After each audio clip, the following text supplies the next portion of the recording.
Estimado oyente, les habla Nikos Ricoy, y en este mini mensaje quiero recordaros lo que dice Gálatas capítulo 1 versículo 6, donde Pablo habla de que ya en aquel día había evangelios diferentes.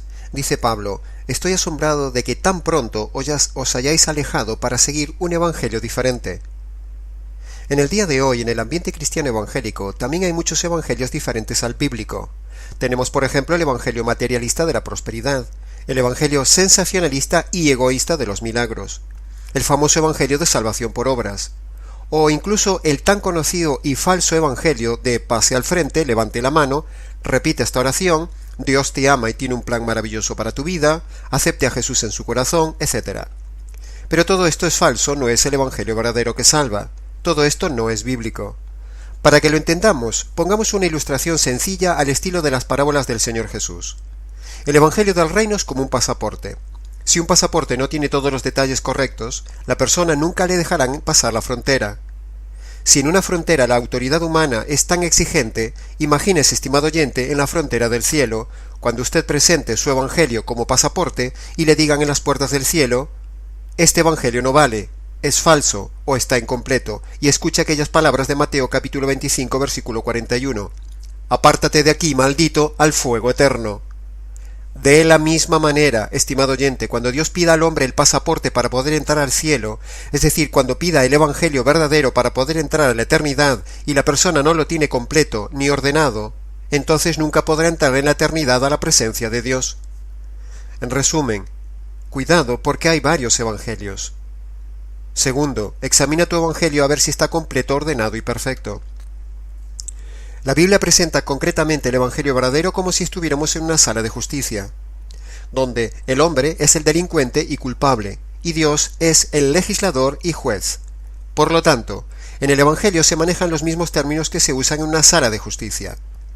En una sala de justicia hay un juez. En el evangelio Dios es el juez, como dice el Salmo 7, versículo 11. En una sala de justicia hay un delincuente. En el evangelio el pecador es el delincuente. Como dice Lucas capítulo 5, en las palabras de Pedro: apártate de mí, Señor, porque soy hombre pecador. En una sala de justicia hay ley. En el evangelio el hombre rompe la ley. Como dice Jesús: ninguno de vosotros cumple la ley, en Juan capítulo 7 versículo 19. En una sala de justicia hay un veredicto y una sentencia. En el evangelio también hay una sentencia de culpable. Santiago capítulo 2 dice que el hombre que rompe un solo mandamiento se hace culpable de todos. En una sala de justicia está la infracción de la ley. En el evangelio, primera de Juan capítulo 3 versículo 4 dice que el pecado es infracción de la ley. En una sala de justicia evidentemente se hace justicia. En el evangelio, Romanos capítulo 1 versículo 17 dice que en el evangelio se revela la justicia de Dios. En una sala de justicia tiene que haber juicio.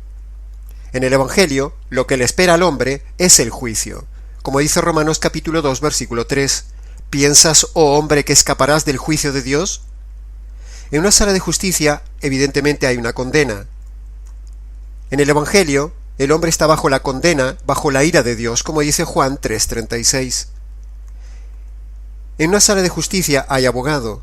En el evangelio también hay un abogado. Queda así demostrado, bíblicamente hablando, que el evangelio es una cuestión jurídica. Así que el verdadero evangelio consiste en presentar a los hombres dos noticias bajo un aspecto jurídico.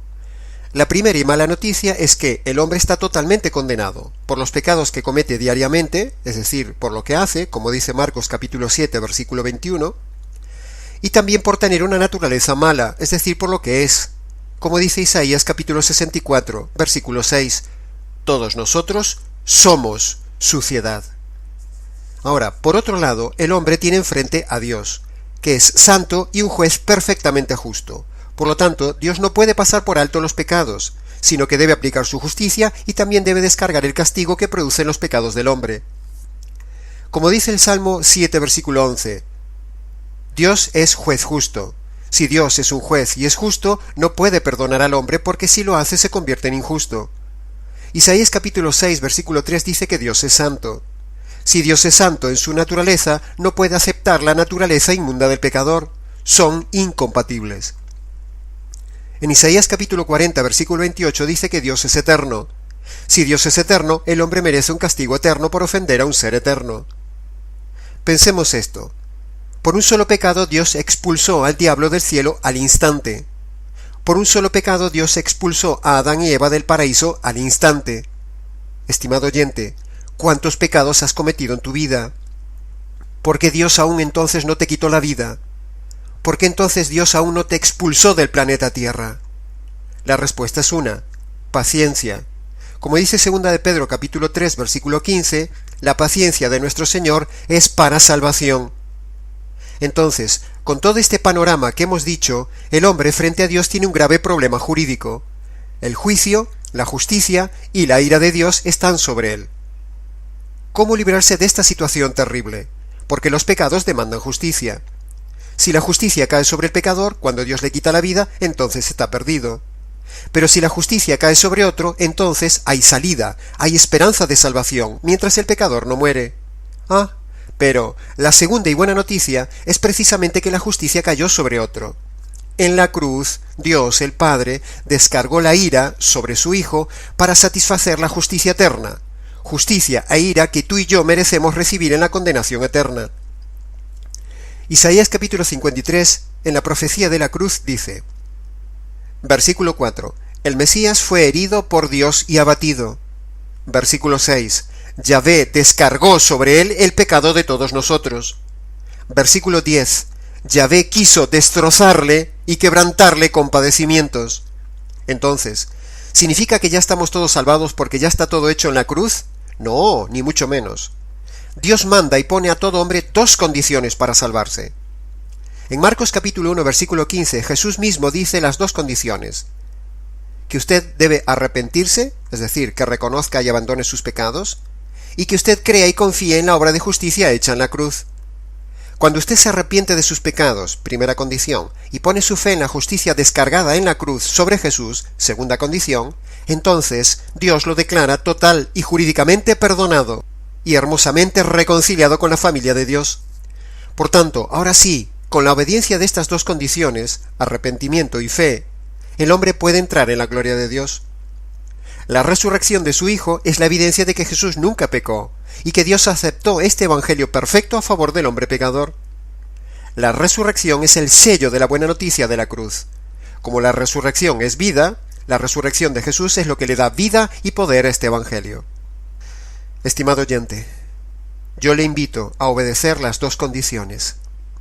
Arrepiéntase, es decir, reconozca sus pecados uno a uno, y reconozca que es mala persona delante de Dios. Confíe en la cruz, que allí se hizo justicia de sus injusticias, cuando al Hijo le cayó la ira que a usted le merecía. Brevemente, les ha hablado del Evangelio verdadero Nikos Ricoy.